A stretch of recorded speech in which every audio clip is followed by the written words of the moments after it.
Bila kita lepas pada kita cari Rasulullah, nak lalu titian sirat pun harap Rasulullah juga di hujung titian sirat kita. Baca dalam hadis Rasulullah tiap kali mana umat dia nak lintas je, Rasulullah akan mula sebut, ummati ya Rab, ummati ya Rab, umat aku wahai Tuhanku, umat aku wahai Tuhanku. Rasulullah akan sebut pada Allah, ya Allah, tu umat aku yang nak lintas, salim salim, samakanlah. Rasulullah sebut demikian. Bayangkan, cuba kita bayangkan dalam hidup kita ni, saat yang kita nak lalui titian sirat, Rasulullah sebut melalui titian sirat itu yang biasa, orang yang biasa lalu selama lebih kurang 15,000 tahun. Bukan sehari dua intah titian sirat. 5,000 tahun mendatar, 5,000 tahun menjunang, 5,000 tahun lagi mendongak naik ke atas dengan ngauman api neraka Allah. Bayangkan di waktu itu kalau kita tak ada Rasulullah yang mendoakan kita untuk melalui titian sirat. Lepas titian sirat masuk dalam syurga, dah berada dalam syurga pun cari lagi Rasulullah sallallahu alaihi wasallam. Nak duduk sebelah Rasulullah. Tak cari isteri kita, kita tak cari anak-anak kita, kita tak cari yang disebut dengan rakan sepejabat kita. Semua di akhirat nanti cari Nabi Muhammad. Nak duduk sebelah Rasulullah, nak cium tangan Rasulullah, nak peluk tubuh badan Rasulullah, nak letak kepala di atas ribaan Nabi Muhammad sallallahu alaihi wasallam. Tuan-tuan, cuba tuan-tuan bayangkan suasana ini pada diri masing-masing. Agak-agak dalam dunia kita sekarang ada lagi tak orang yang membayangkan suasana ini? Dunia kita sekarang ini, hati kita sibuk memikirkan apa dia, kepala kita sibuk fikir apa dia, tiap-tiap hari dalam hidup masing-masing. Hari-hari yang kita lalui dalam hidup kita ini, kalau yang itulah yang kita fikir, agak-agak kita boleh bersama tak dengan Nabi Muhammad sallallahu alaihi wasallam nanti? Nak sampai di akhirat, kita boleh duduk sebelah Rasulullah, kita boleh cium tangan Rasulullah, kita boleh minta dengan Rasulullah untuk nak letak kepala kita di atas ribaan dia, nak memandang wajah Allah dalam syurga Allah. 1,500 tahun parahan sekali alim ulama sebut, maka alim ulama jadikan tarikh-tarikh sebegini. Kalau kita hidup zaman Rasulullah, kita tak jumpa majlis sambutan Maulidin Nabi sallallahu alaihi wasallam. Kalau kita hidup zaman-zaman sahabat, belum ada majlis-majlis sebegini parahan sekali. Tapi alim ulama, bila semakin jarak jauh kita dengan Rasulullah, alim ulama mula fikir macam mana nak suruh kita ni sentiasa melekat perasaan kita dengan Rasulullah, mencintai Rasulullah, bukan sekadar menjadikan Rasulullah ni idola, ikon dalam hidup kita, bahkan menjadikan Rasulullah tu sebati dalam hidup kita. Perjalanan hidup kita ini sampai peringkat semua gerak geri kita, tindak tanduk kita, tingkah laku kita, semuanya apa yang dibawa oleh Nabi Muhammad sallallahu alaihi wasallam. Alim ulama jadikan tarikh sebegini dengan tujuan untuk menghadirkan kembali Rasulullah di saat mana hati manusia dah hilang Rasulullah dalam jiwa mereka. Zaman kita ini, saya nak sebut lebih kurang zaman yang disebut dengan zaman-zaman jahiliyah sebelum kedatangan Nabi Muhammad sallallahu alaihi wasallam. Saya minta maaf kalau saya kena sebut demikian. Zaman kita ni zaman yang di mana lebih teruk daripada zaman Nabi Muhammad sallallahu alaihi wasallam dahulu, sebelum kedatangan Rasulullah. Sebelum kedatangan Nabi Muhammad dahulu, anak-anak perempuan dibunuh. Tuan-tuan tahu perkara demikian. Tapi anak lelaki dibiarkan hidup. Tapi zaman kita bukan anak perempuan je, anak lelaki pun kena bunuh. Dengan pondan-pondan pun tak sama. Zaman kita Yang nak sebutnya gambaran bagaimana zaman kita ni zaman lebih teruk daripada zaman Rasulullah datang dahulu. Yang disebut dengan satu istilah ahli ulama sebut zaman jahiliyah. Apa yang tak jahiliyah? Kalau saya nak sebut, sebelum kita sebut betapa besarnya Rasulullah ini, sampai perlunya Rasulullah ni perlu hadir dalam hidup kita dan perlu sebati dalam perjalanan hidup kita pada masa yang akan datang. Tuan-tuan tanya saja di kalangan kita hari ini, kalau turun pagi balik gelap, turun pagi balik gelap, kamu kerja apa dalam hidup? Cuba kita betul terang dalam hidup kita. Kita nak apa sebenarnya dalam hidup kita? Sehingga kan Allah hadirkan Nabi Muhammad sallallahu alaihi wasallam. Dalam hidup kita ni, cuba tanya di kalangan kita. Ramai di kalangan kita lelah dalam hidup, penat dalam hidup, mengejar sesuatu yang entah apa-apa yang kita nak. Cuba tanya ya, ramai mana di kalangan kita sampai tua dalam hidup dia, sampai beruban rambutnya, sampai banyak penyakit yang diderita ini, sampai peringkat berkejaran dalam hidup. Kita tanya di kalangan kita, kita kejar apa dalam hidup kita? Yang selelah ini dalam hidup kita, sepenat ini yang kita lalui dalam hidup kita. Biarlah saya tanya, saya jawab, senang kita. Kita kejar harta kan? Kita nak harta biar banyak kan? Ya. Kebanyakan di kalangan kita begitu. Takkan sama dengan zaman sebelum Rasulullah datang dahulu. Zaman sebelum datang Rasulullah dahulu, masing-masing mengejar harta. Mereka sebut, bila kamu ada harta, kamu akan jadi mulia. Bila kamu tak ada harta, kamu tak akan jadi mulia. Sama je zaman kita sekarang. Zaman kita pun orang kita sebut no money, no talk. Tak ada duit, tak payah bercakap. Kuasa dalam hidup ni harta. Harta menjadi kemuliaan dalam hidup. Orang kita sanggup berkelahi adik-beradik, berebut harta pusaka. Ramai mana di kalangan kita tak tegur sapa dengan jiran tetangga, berebut harta. Berapa ramai di kalangan kita tak kenal anak-anak, tak sempat dengan anak-anak, hidup mengejar harta. Sampai anak-anak dalam hidup kita kan, sampai boleh cakap Indonesia dah sekarang. Enggak mahu dia sebut macam. Kan dalam hidup itu, kerana sibuknya hidup kita mengejar harta. Tidakkah Nabi Muhammad datang, Rasulullah sallallahu alaihi wasallam mula ajar, hidup ni Allah tak muliakan hidup dengan harta. Rasulullah mula menukarkan corak berfikir dalam hidup. Ini kepentingan hadirnya Rasulullah. Rasulullah mula tukar dalam hidup. Harta tak memuliakan hidup kamu. Kamu jangan berebut harta. Allah tak pernah muliakan orang dengan harta. Bahkan Rasulullah pesan, siapa-siapa yang jumpa dengan orang kaya, jangan hormat orang kaya kerana kaya dia. Siapa yang jumpa orang kaya, dihormat orang kaya kerana kekayaan orang tersebut. 2/3 agama kamu sudah dileburkan di sisi Allah. Hancur lebur hak kekayaan agama yang ada pada diri kamu. Yang kaya bukan orang, yang kaya ialah Allah. Huwal ghani, dia yang maha kaya. Ini yang dibawa oleh Rasulullah sallallahu alaihi wasallam. Mula letak dalam jiwa sahabat-sahabat. Mula letak tanam dalam jiwa kita. Hidup ni jangan sibuk berkejaran dengan harta. Kerana rezeki kamu sudah ditulis di sisi Allah. Wa fis samai rizqukum wa ma tu'adun. Di arasy Allah, di langit Allah sudah ditulis segala rezeki-rezeki kamu dan apa yang dijanjikan oleh Allah pada kamu. Kamu jangan makan rasuah. Kamu jangan tipu, jangan makan harga. Jangan buat khianat terhadap harta orang Islam. Kerana semua ni akan dipersoal di hadapan Allah nanti. Rezeki kamu sudah ada dalam hidup kamu. Satu Islam larang jangan sihir orang. Di antara as-sab'u mawbiqat, di antara 7 dosa besar dalam hidup. Kenapa? Bila kamu sihir, menyihir, bila kamu dengki, bila kamu cemburu, kamu tak yakin dengan rezeki yang telah ditulis oleh Allah pada diri kamu. Ini besar nilai hidup yang dibawa oleh Rasulullah sallallahu alaihi wasallam. Kalaulah manusia dimulia dengan harta kekayaan, mana kaya kita dengan Qarun?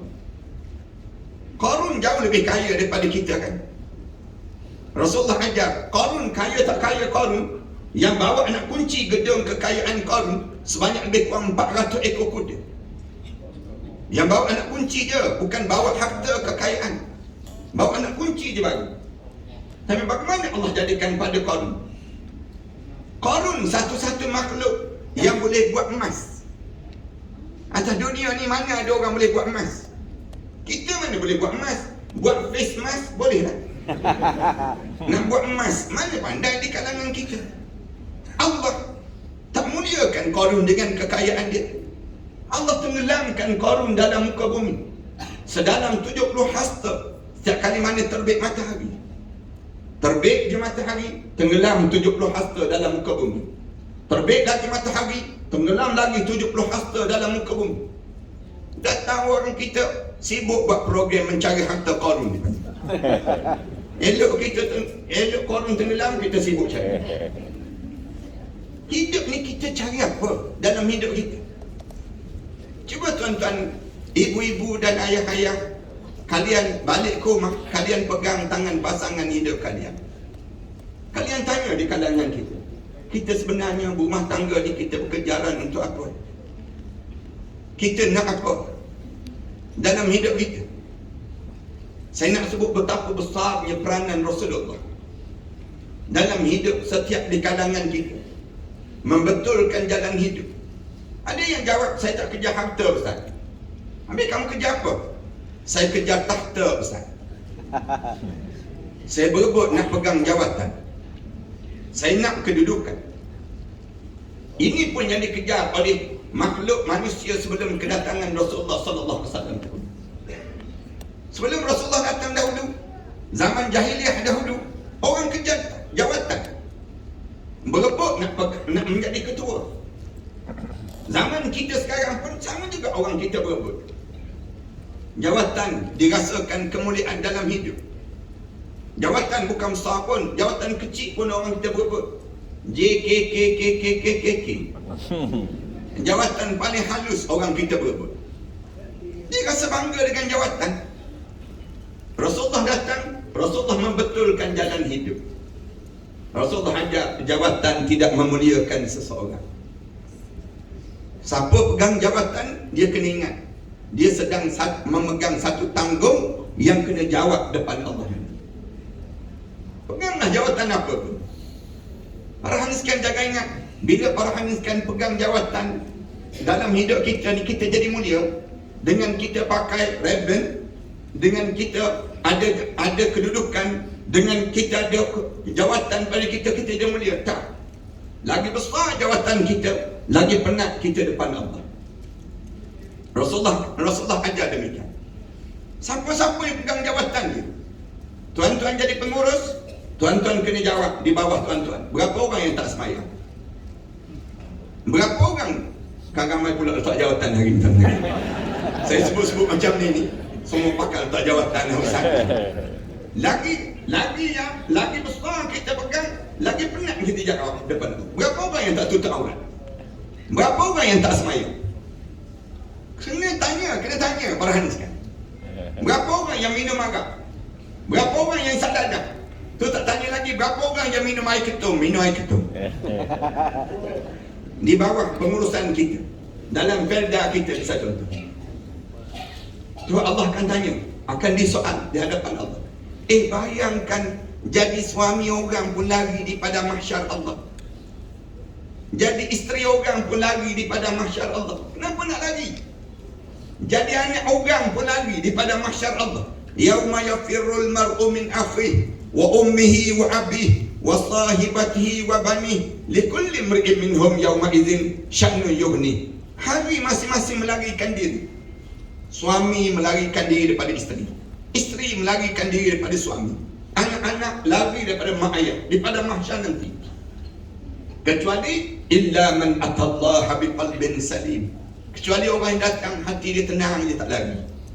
Waktu tu terlalu payah orang yang datang di pada mahsyar dalam keadaan lapang dada dia. Kenapa masing-masing lari? Kerana masing-masing tak tunai tanggungjawab. Suami dia jumpa isteri dia, "Kau jangan mengaku kau isteri aku." Isteri sebut pada suami, "Kau jangan mengaku kau suami aku." Suami, dia akan sebut pada anak-anak, engkau jangan mengaku engkau anak aku.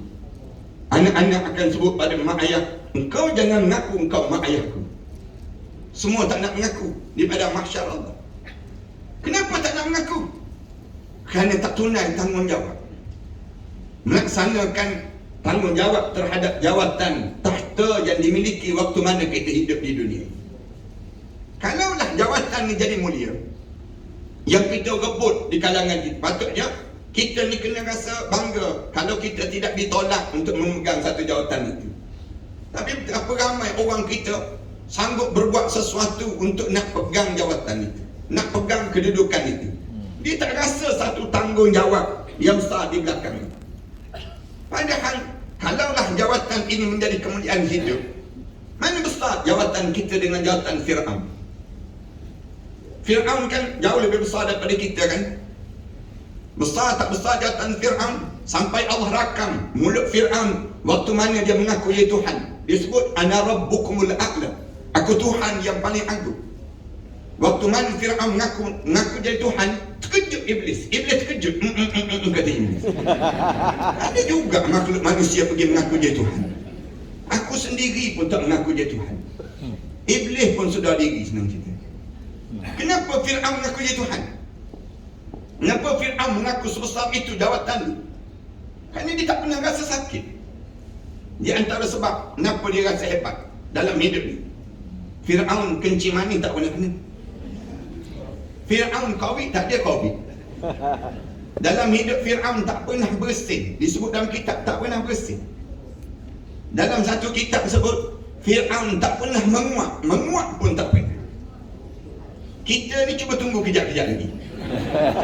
Tunggu sikit-sikit lagi je menguap terus tak pernah. Tapi jangan pula tak menguap, merah mata-mata. Orang tanya kenapa tak menguap? Lawan Fir'aun sekali Ustaz. Nak lawan Fir'aun dia.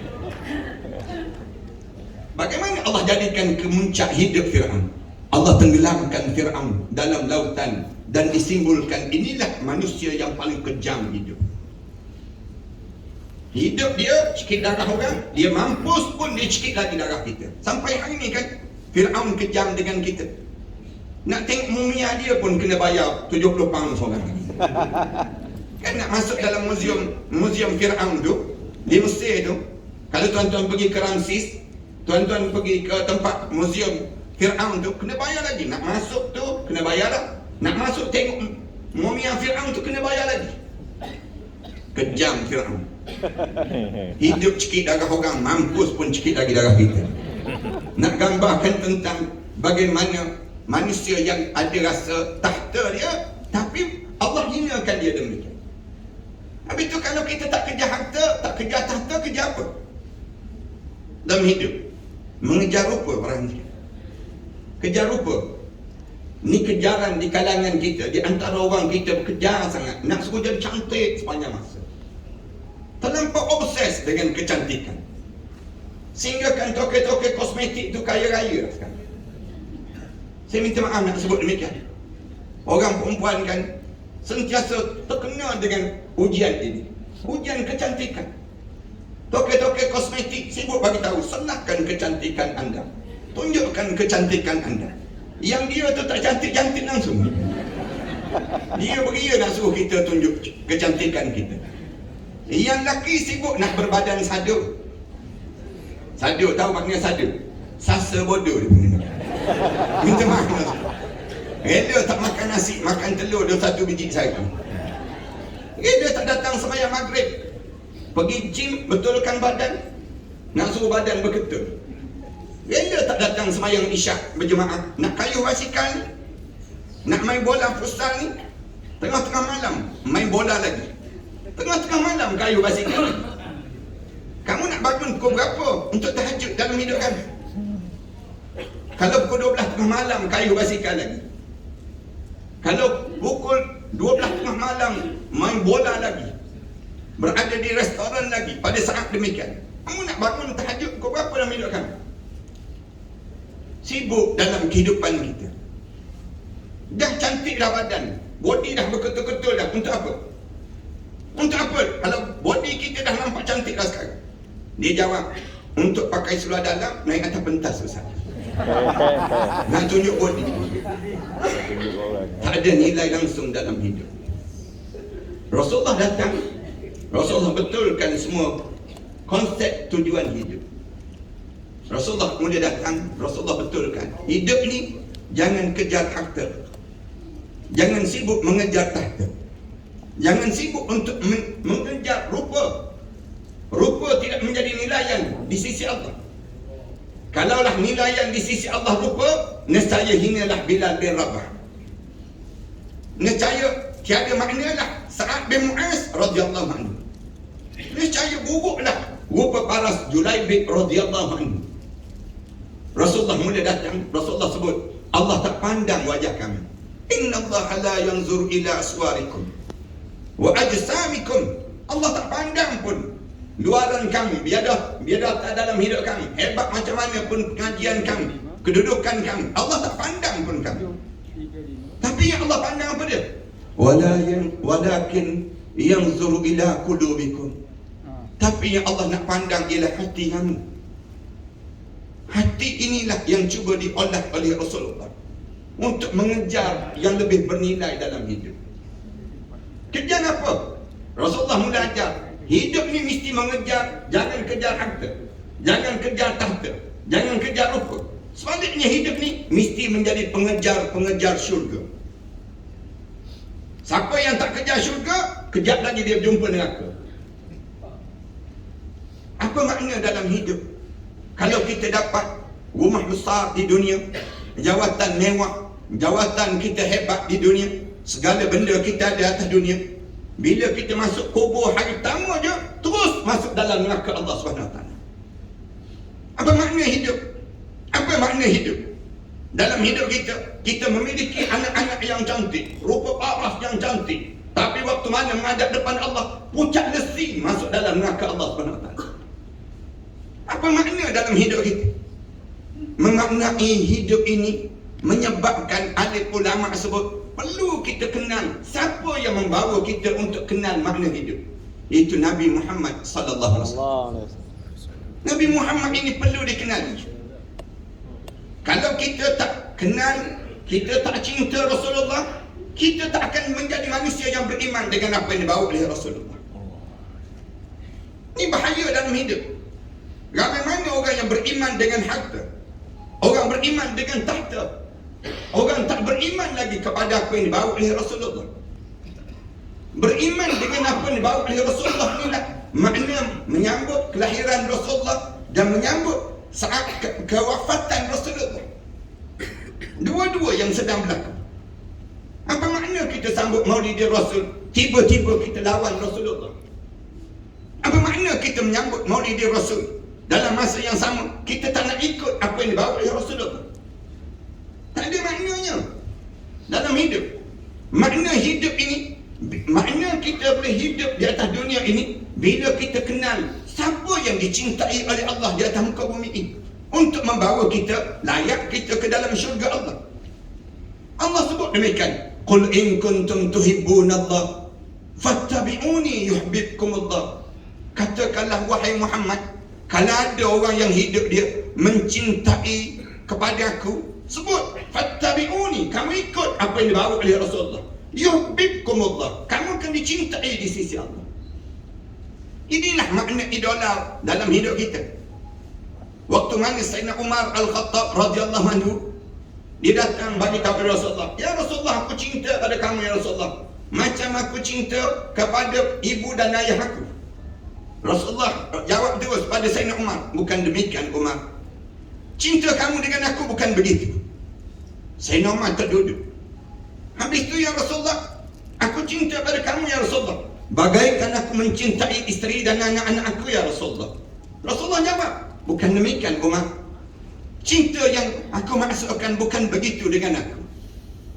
Kemudian Sayyidina Umar betulkan balik, ya Rasulullah, aku cinta pada kamu ya Rasulullah, bagaikan aku mencintai diriku sendiri ya Rasulullah. Rasulullah sallallahu alaihi wasallam jawab, bukan demikian Umar, bukan demikian cinta pada aku. Terduduk Sayyidina Umar, terdiam Sayyidina Umar.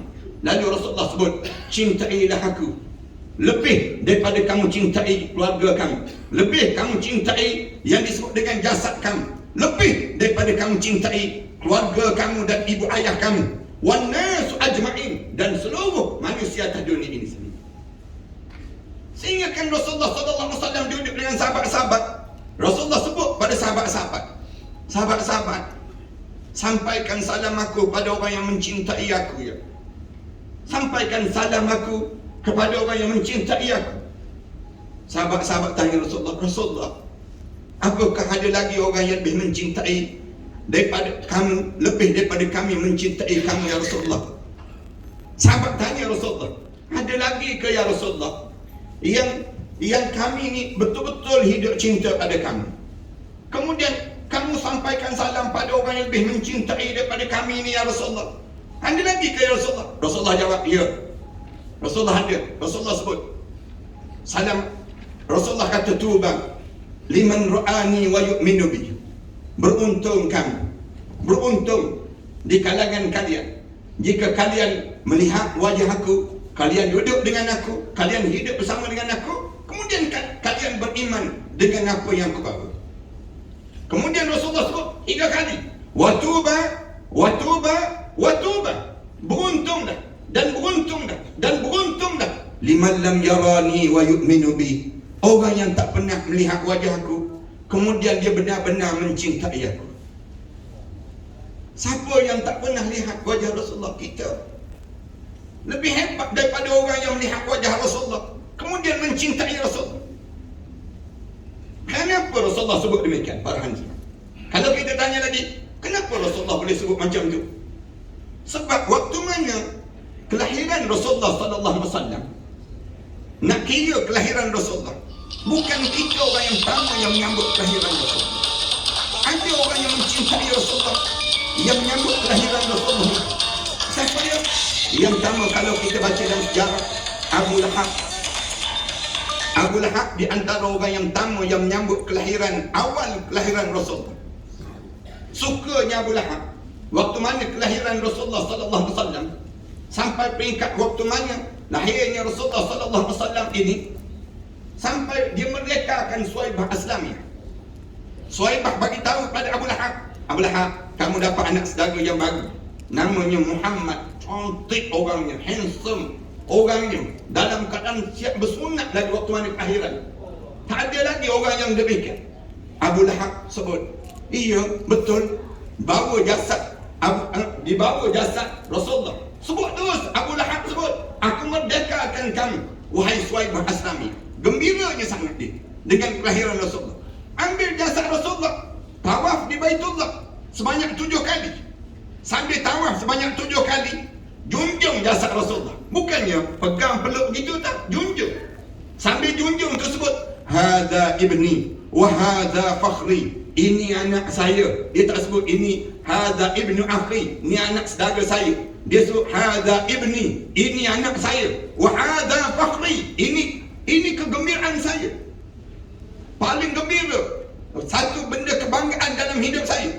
Tawaf 7 kali. Siap tawaf 7 kali, bagi tahu pada Suhaibah, Suhaibah, aku suka dengan kelahiran Muhammad ini.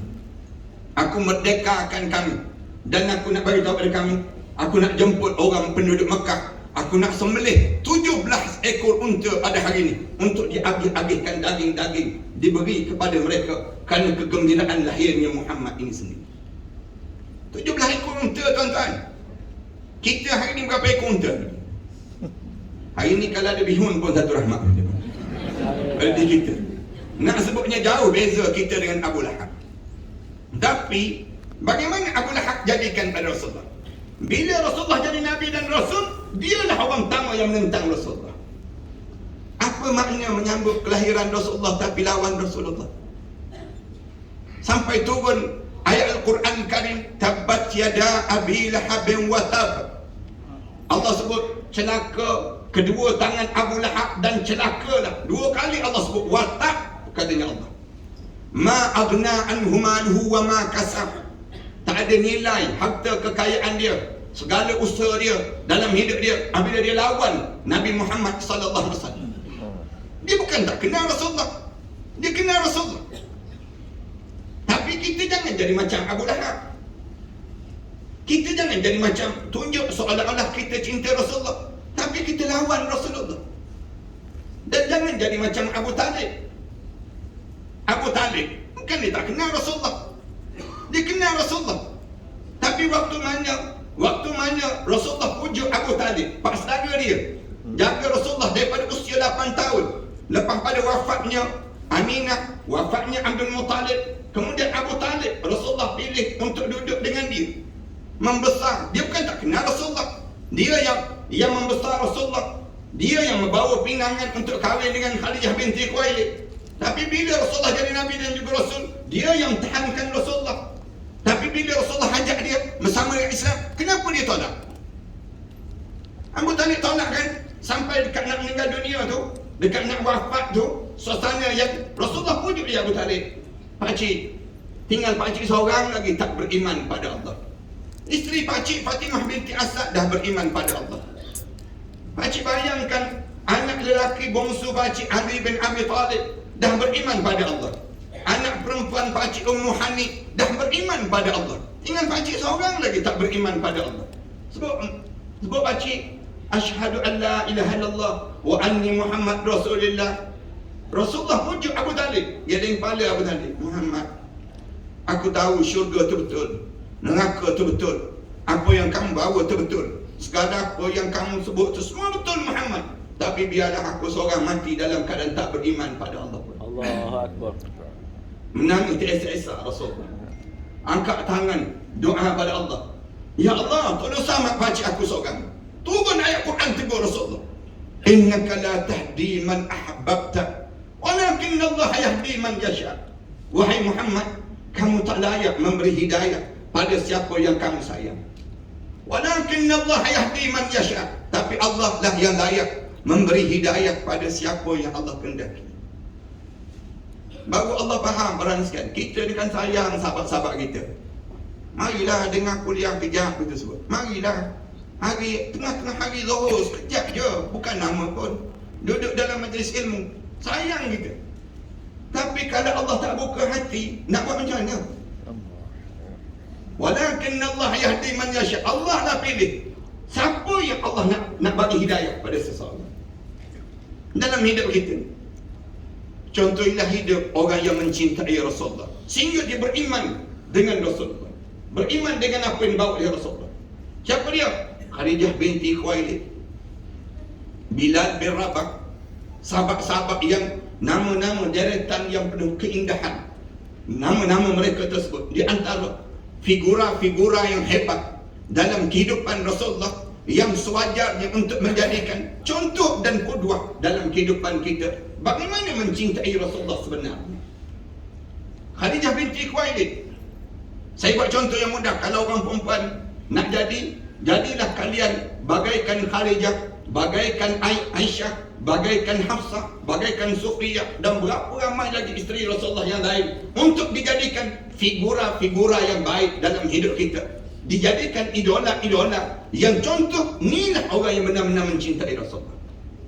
Saya sebut saja contoh Khadijah, satu-satu perempuan yang memang orang perempuan di Malaysia kita ni memang dia nak hidup bagaikan Khadijah kan. Dia sebut, saya nak jadi macam Khadijah. Sampai dia tak benarkan suami dia kahwin 2-3 dan sebagainya. Punca apa? Saya mesti jadi macam Khadijah. Dia sebut demikian. Ya, kalau kalian nak jadi macam Khadijah dalam hidup kalian, kalian mesti betul-betul menghidupkan suasana hidup macam Khadijah. Sampai namanya disebut di bibir Rasulullah, sentiasa meniti di bibir Rasulullah walaupun dia sudah wafat. Khadijah satu-satu manusia yang dicemburui oleh Aisyah radhiyallahu anha. Aisyah kata, aku tak pernah rasa sesecemburu ini dalam hidup aku lebih daripada aku cemburunya pada Khadijah. Cemburu duduk dengan isteri yang lain ni, Rasulullah bergurau dan sebagainya, mesti Rasulullah sebut, seronok kan kalau ada Khadijah. Suka kan hidup ini, kalau hidup kita ni sentiasa ada Khadijah dalam hidup kita. Wajah Khadijah itu sentiasa terbayang di mata Rasulullah sallallahu alaihi wasallam.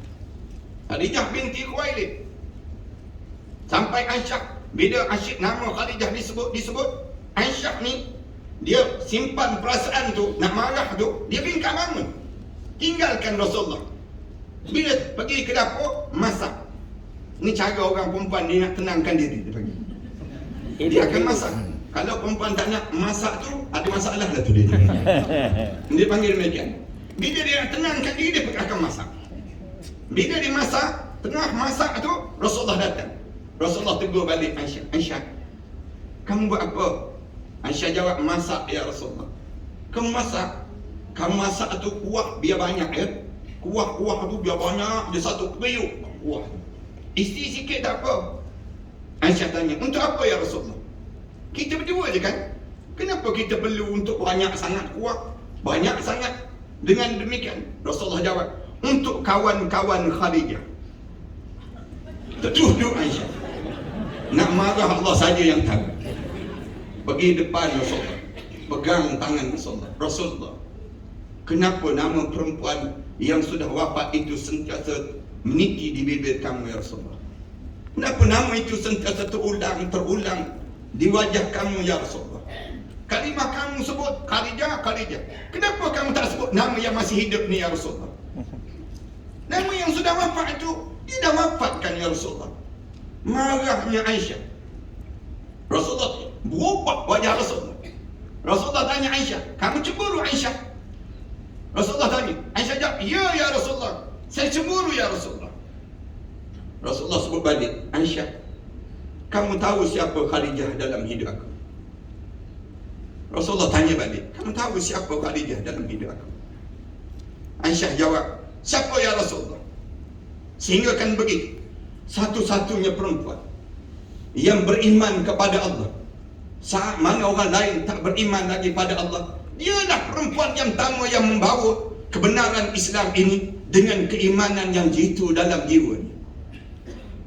Bayangkan waktu mana Rasulullah balik daripada Gua Hira, dalam keadaan tak jadi Nabi lagi, dalam keadaan yang belum diisytiharkan sepenuhnya dia seorang Nabi yang sempurna di waktu itu.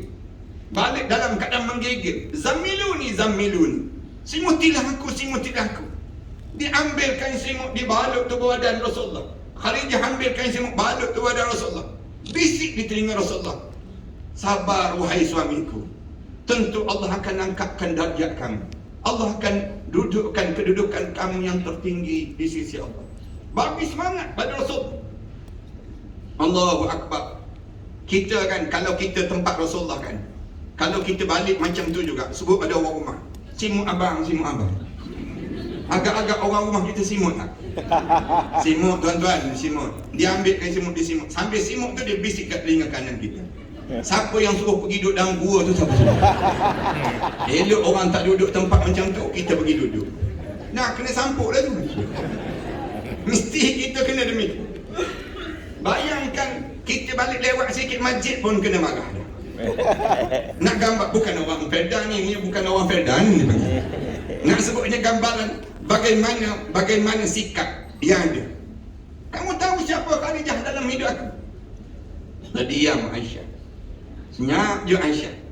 Rasulullah sebut satu-satu isteri yang telah melahirkan zuriat Muhammad bin Abdullah. Di saat mana usianya 40 tahun. Manakala aku dalam usia 25 tahun, masih lagi melahirkan zuriat seramai 6 orang keluar daripada tubuh badan seorang perempuan yang sebegitu indah tubuh badan. Allah jadikan padanya Khadijah binti Khuwailid. 6 orang lagi keluar daripada tubuh badan yang usia 40 tahun. Tempat kita kan, cuba kita cuik isteri kita umur 40 tahun, mesti dia pandang, abang tu kencing manis tau dia. Darah tinggi lagi, gaut lagi, semua penyakit dah ada. Umur 40 tahun dah, kilang tutup. Nak sebutnya demikian. Nak bagi tahu pada kita, jangan putus asa dalam melahirkan zuriat. Lihat ibu kita Khadijah binti Khuwailid, seusia 40 tahun, lunai dah tubuh badan. Tapi keluar lagi Fatimah Zahra, keluar lagi Qasim, keluar lagi Ibrahim, Keluar Ibrahim daripada Maria Kiptia. Nabi nak sebutnya daripada satu-satu perempuan isteri yang melahirkan zuriat seramai itu. Nak gambarkan tentang bagaimana Rasulullah sallallahu alaihi wasallam dengan Khadijah. Kamu tahu siapa Khadijah dalam hidup aku, Aisyah? Rasulullah tanya lagi. Satu-satu perempuan yang daripada manusia yang rupawan, daripada keturunan bangsawan, seorang yang penuh hartawan. Saat dia mengenali aku, dia menghabiskan seluruh rupanya, kemudian jasadnya, seluruh keturunannya hanyalah untuk Islam. Di saat mana dia menghadap depan Allah, dia tidak memiliki apa-apa lagi dalam hidupnya kecuali dia memiliki Allah dan juga Rasul dalam hidup. Allahu Akbar. Ni manusia yang paling hebat dalam hidup. Tuan-tuan baca dalam sejarah Khadijah, saat mana dia duduk atas ribaan Rasulullah sallallahu alaihi wasallam, dia tak boleh bangun. Nazak dalam keadaan sakit, diriba oleh Rasulullah. Dalam ribaan, di atas ribaan Rasulullah sallallahu alaihi wasallam tu, kejap-kejap pegang tangan Rasulullah, kejap-kejap cium tangan Rasulullah. Sebut ada Rasulullah, sakit ya Rasulullah. Sakit, dada ni berombak-ombak. Bagi tahu pada suami, sakit ya Rasulullah. Rasulullah tengok isteri yang duduk atas riba dia, yang kepala di atas ribaan Rasulullah. Ustaz kepada Khadijah, sabar Khadijah. Allah lah yang mengetahui betapa besarnya pengorbanan kamu. Allah akan angkat darjat kamu. Wujud Khadijah, mengalir mata ni, besar air mata, sakit sangat. Bayang parahan sekarang, kalau kita jadi seorang suami, tengok isteri kita sakit kan, perasaan kita tak tahu nak buat macam mana dalam hidup kita. Sakit itu Rasulullah tengok Khadijah tu berulang kali sebut sakit ya Rasulullah, sakit. Rasulullah ambil bantan, letak bawah kepala Khadijah, keluar kejap, berdiri di beranda rumah Rasulullah. Berdiri, tengah-tengah diri, tiba-tiba turun malaikat Jibril. Malaikat Jibril turun. Rasulullah tengah mengalir mata ni, basah, kesat air mata ni. Dalam tak sampai hati nak mengalir air mata depan isteri, melihat bagaimana sakitnya Khadijah. Kemudian Rasulullah sallallahu alaihi wasallam turun malaikat Jibril, sebut ada Rasulullah, ya Rasulullah, aku didatangkan khas oleh Allah khusus untuk membawa salam Allah kepada isteri kamu Khadijah binti Khuwailid. Allah kirim salam pada isteri kamu Khadijah. Dengar je Allah kirim salam, bergegah Rasulullah masuk. Allah kirim salam, tuan-tuan. Mana ada orang yang Allah kirim salam atas dunia ni kecuali Khadijah. Di antara orang yang Allah kirim salam. Orang kita kalau tuanku kirim salam balik jalan mengangkang 3 hari 3 malam. Ni Allah kirim salam. Bila dengar Allah kirim salam, bergegas masuk saja, riba balik Khadijah, letak peha dia. Kemudian Khadijah letakkan balik atas ribaan Rasulullah. Rasulullah tengok Khadijah ni naik turun dada tersebut. Rasulullah turunkan pipi Rasulullah, bisik di telinga Khadijah, ya Khadijah, Allahu yukri'uki salam. Wahai Khadijah, Allah kirim salam pada kamu. Dengar Allah kirim salam. Khadijah yang tak boleh bangun ni, tolak dada nak bangun.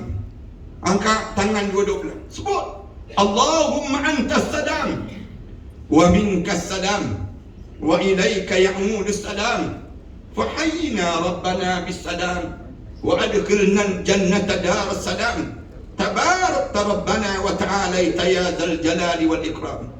Ya Allah, kamu dah pemilik kesejahteraan ya Allah. Allahumma antas salam wa minkas salam, kesejahteraan ini datang daripada kamu ya Allah. Wa ilaika ya'mudus salam, dan sejahtera ini kembali balik pada kamu ya Allah. Fahayyina rabbana bis salam, hidupkanlah kami dengan penuh kesejahteraan ya Allah. Wa adkhilna jannata daras salam, masukkanlah kami ke dalam syurga darus salam. Tabarakta rabbana wa ta'alaita ya dzal jalali wal ikram. Rebah balik, pegang tangan Rasulullah, cium tangan Rasulullah. Rasulullah, saat aku semakin hampir untuk dipanggil menghadap ya Allah.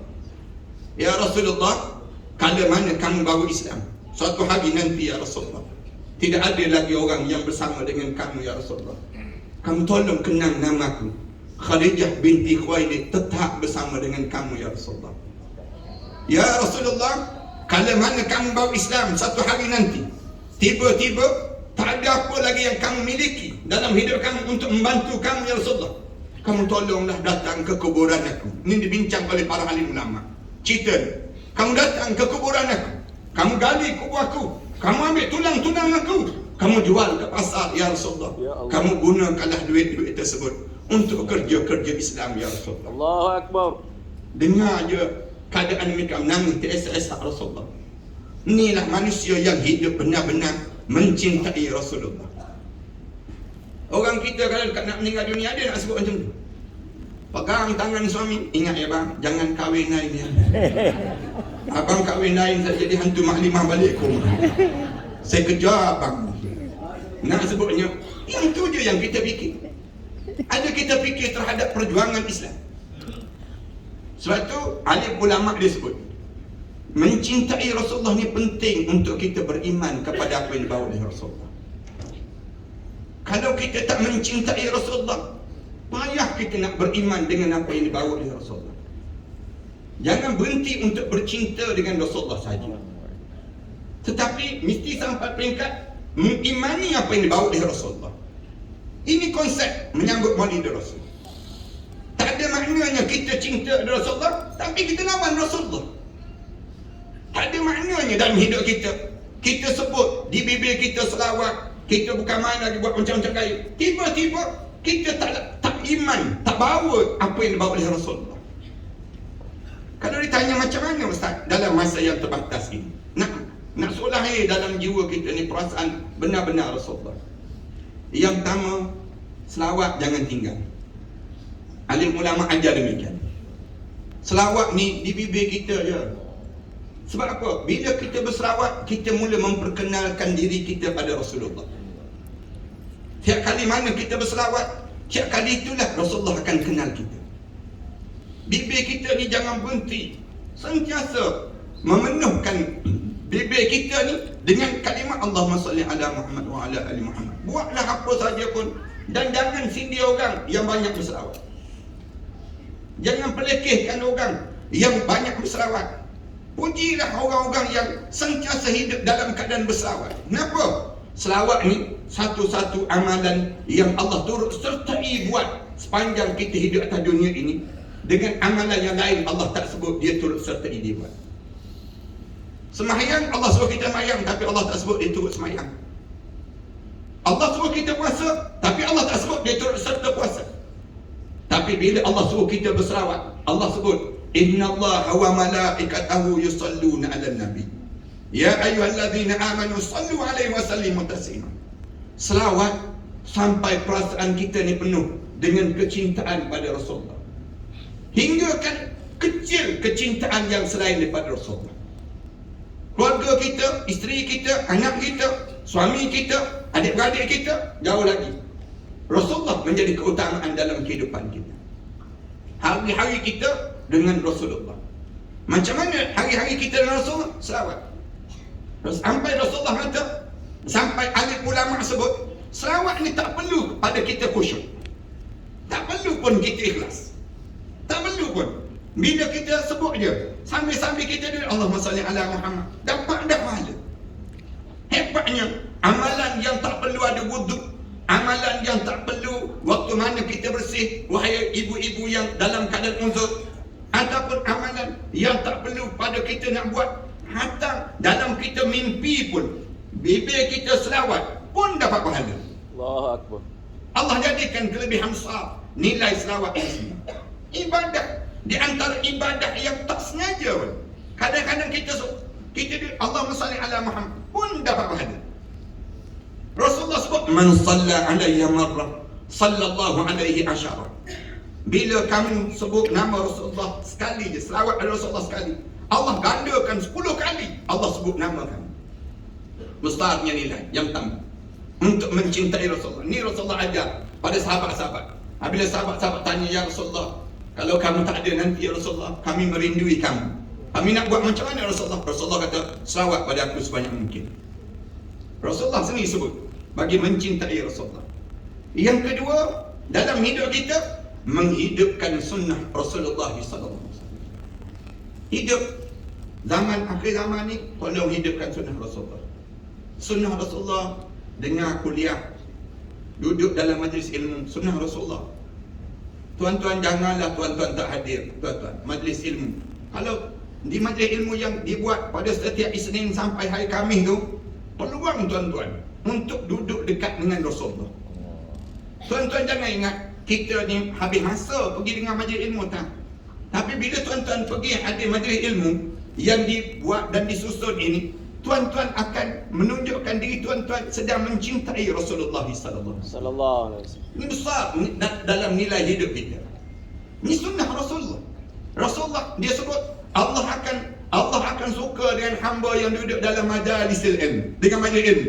Tiap kali mana kita hadir majlis ilmu, Allah hantar malaikat buka sayapnya dan berdoa pada kita sampailah kita bangun balik. Dan kita terampun dosa kita. Banyak benda yang kita dapat manfaat. Hadir dalam majlis ilmu sampai tertidur dalam majlis ilmu pun dapat pahala. Tapi jangan niat nak tidur. Tak apalah, Ustaz dah bagi tahu dah tidur. Tak apalah, kita pergi kita tidur tu, cari tiang-tiang, cari dinding-dinding tu. Jangan demikian. Nak sebutnya kita menghayati kenikmatan yang disebut dengan bercinta dengan Rasulullah sallallahu alaihi wasallam. Itu cara demikian. Hidupkan sunnah Rasulullah. Sunnah Rasulullah yang mudah dibuat. Makan, Rasulullah makan. Rasulullah suap ke mulut anak menantu dia seorang-seorang. Tiap kali mana Rasulullah nak makan, Rasulullah nak makan dia, Rasulullah ambil makanan, Rasulullah suap ke mulut sahabat-sahabat, mulut menantu dia, mulut yang disebut dengan anak dia.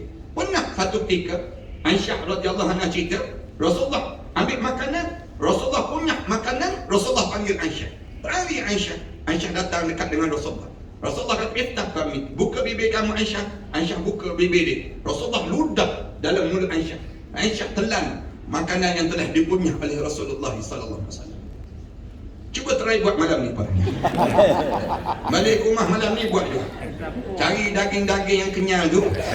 Cari apa dia? Cari yang kangkung-kangkung ke misal contoh. Panggil orang rumah main-mainkan. Abang baru belajar sunnah kita.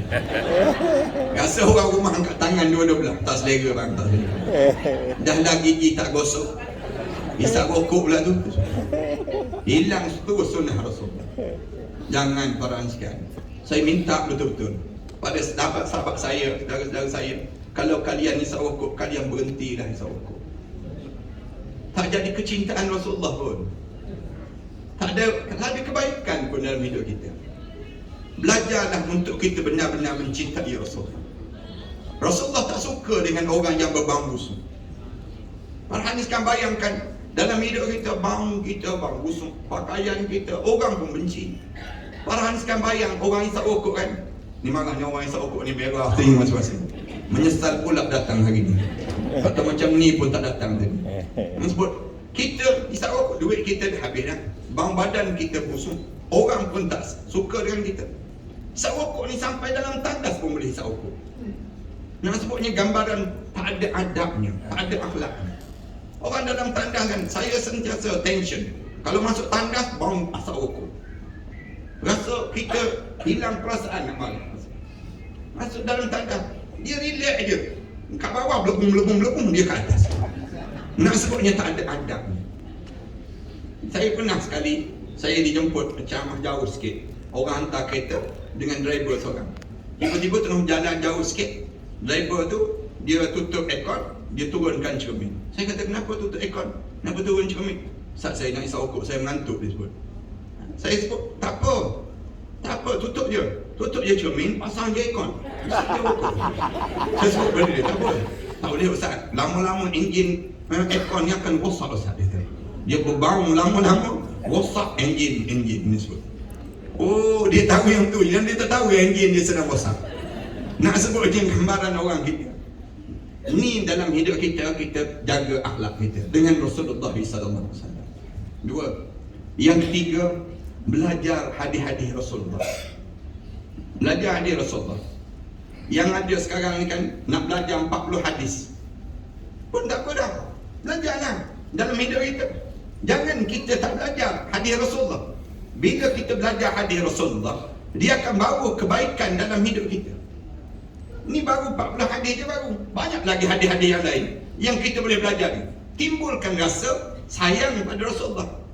Panggil demikian. Kemudian belajar lagi sirah Rasulullah. Nak mencintai Rasulullah, mesti ada sirah Rasulullah. Dalam rumah tangga kita, kena ada kitab fiqhus sirah. Kena ada sejarah hidup Rasulullah. Sejarah Rasulullah, Rasulullah Muhammad anak yatim. Banyak kitab-kitab yang dikarang tentang Rasulullah. Kena ada dalam rumah tangga kita. Tuan-tuan tak akan mencintai Rasulullah kalau tuan-tuan sibuk membaca TikTok, membaca Instagram, membaca Facebook. Sekadar itu saja, tanpa kita membaca sirah sebenar Rasulullah sallallahu alaihi wasallam. Kita tak akan jumpa Rasulullah dalam majalah hiburan dan sebagainya. Tak jumpa Rasulullah. Cari dalam majalah mangga, memplang, ini memang tak ada.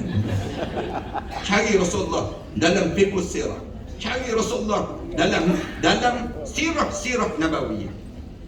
Kemudian yang kelima, dalam hidup kita untuk mencintai Rasulullah, tolonglah pada diri kita untuk kita duduk bersama dengan para alim ulama. Kerana para alim ulama ni warasatul anbiya. Selama mungkin. Hari ni tuan-tuan duduk dalam majlis ilmu ni, tuan-tuan tulis tarikh hari ni, masa hari ni, belajar dengan siapa hari ni. Besok kita dengar orang lain pula, dengar ceramah orang lain pula, kemudian tulis lagi. Di akhirat nanti tengok senara yang kita belajar ni, guru-guru atas dunia ni, seramai lebih kurang 1000 lebih guru kita. Mesti ada mereka yang bersambung sanad dia sampai Rasulullah sallallahu alaihi wasallam. Dan tentu kita boleh sebut pada Rasulullah, ya Rasulullah, aku belajar dengan orang yang kamu cintai di atas dunia ini. Siapa dia orang yang dicintai oleh Rasulullah? Warasatul anbiya, pewaris Nabi. Pewaris Nabi. Jangan hina alim ulama. Tuan-tuan jangan biarkan tulisan tuan-tuan penghina alim ulama. Jangan. Tuan-tuan janganlah jadi orang yang buruk akhlak. Jangan. Kerana hina para alim ulama bagaikan menghina Rasulullah sallallahu alaihi wasallam. Rasulullah sebut demikian. Al-ulama warasatul anbiya. Ulama ni pewaris Nabi. Walaupun ulama ni dia ada buat salah. Dia ada buat salah. Kenapa? Kerana dia ulama. Ulama ni mana ada orang yang maksum? Mana ada orang maksum? Ulama. Nabi orang yang maksum dah berakhir dah. Kita nak tunggu siapa yang sampai kita nak berhenti mencaci maki orang? Jangan para haniskan. Bukan akhlak kita. Haramkan tangan para haniskan dan haramkan jari keturunan kita daripada menghina para alim ulama. Tak padan dengan diri kita. Bandingkan diri kita dengan ulama di sudut ilmu, di sudut kedekatan mereka dengan Nabi itu sendiri. Penting dalam hidup kita untuk menjaga adab kita dan akhlak kita dengan Rasulullah sallallahu alaihi wasallam. Menyakiti alim ulama, menyakiti Rasulullah sallallahu alaihi wasallam. Hidup kita akan jadi demikian. Man adali waliyan faqad adantuhu bil haqq. Allah sebut, siapa-siapa yang menyakitkan wali-wali aku isytihar perang dengan orang tersebut. Allah sendiri sebut dalam hadis kursi yang Rasulullah sallallahu alaihi wasallam isytiharkan di kalangan kita. Kita jangan jadi macam orang yang tidak ada akhlak, yang buruk akhlak mereka ini sendiri. Sengaja dilakukan oleh musuh untuk merosakkan reputasi orang-orang yang mukmin, orang yang saleh di kalangan kita, untuk merosakkan hubungan di kalangan kita ini sendiri. Yang akhir sekali, bagi mencintai Rasulullah, simpanlah harta untuk menziarahi makam Rasulullah. Menziarahi maksudnya melakukan ibadah haji dan juga umrah. Simpan duit. Jangan simpan, orang tanya simpan untuk apa? Simpan untuk bekalan hari tua, Ustaz.